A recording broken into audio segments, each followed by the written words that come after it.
আপনারা দেখছেন এই মুহূর্তে বর্ধমান শহরে বৃক্ষ বাবা নামে পরিচিত। হ্যাঁ, আমরা বৃক্ষ বাবার কাছে চলে এসেছি। কাকা ভালো আছেন? ভালো আছেন?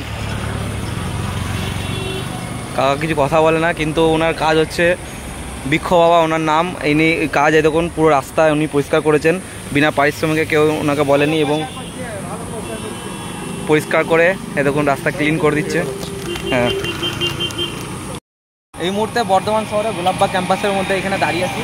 আর এইখানে আপনারা দেখতে পাচ্ছেন আমাদের এখানে বৃক্ষ বাবা, যিনি বিনা পারিশ্রমিকে বিনা কিছু করে এখানে সাহায্য মানে রাস্তা পরিষ্কার করে দেয়। কারোর কাছে কোনো টাকা পয়সা নেয় না, এমনি এরকম দ্বারা মানে সংস্কারমূলক কাজ করে থাকেন। তো আজকে ওনাকে আমরা কিছু উপহার দেবো, মানে খাবার কিছু দেবো। দাদা আমার হ্যাঁ দাদা হ্যাঁ ভালো আছে তো? হ্যাঁ, যাই হোক উনি একটু কথা কম বলেন।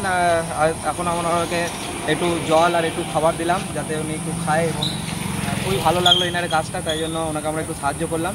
আপনারাও এনাকে লাইক সাবস্ক্রাইব করবেন। এনার নাম হচ্ছে বৃক্ষ বাবা, আমাদের বর্ধমানে এখন আছেন গোলাপবাগ ক্যাম্পাসে।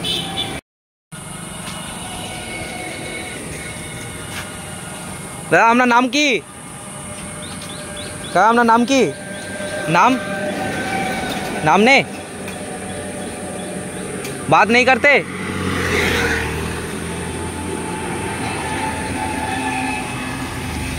এতক্ষণ না যন্ত্র যেখানে পরিষ্কার করেন, এত সুন্দরভাবে নিয়ে পরিষ্কার করে রেখেছে। এনাকে সবাই সাপোর্ট করুন যাতে ইনি বিনা পারিশ্রমিকে এই কাজ এখনও করে যেতে পারে। ঠিক আছে, এই দেখুন ওইখান পর্যন্ত ওনারা পরিষ্কার করেছেন এবং ওই দিকটাও পরিষ্কার করেছেন। যাই হোক বৃক্ষ বাবার সাথে আমরা কথা বলার চেষ্টা করলাম, কিন্তু উনি কোনো কথা বললেন না। উনি নিজের কাজই করে যাচ্ছেন। ওনাকে আমরা হালকা টিফিনের ব্যবস্থা করে দিয়েছি। যাই হোক ওনাকে আপনারা সাপোর্ট করবেন, আর এই ভিডিওটা ভালো লাগলে অবশ্যই লাইক সাবস্ক্রাইব করবেন।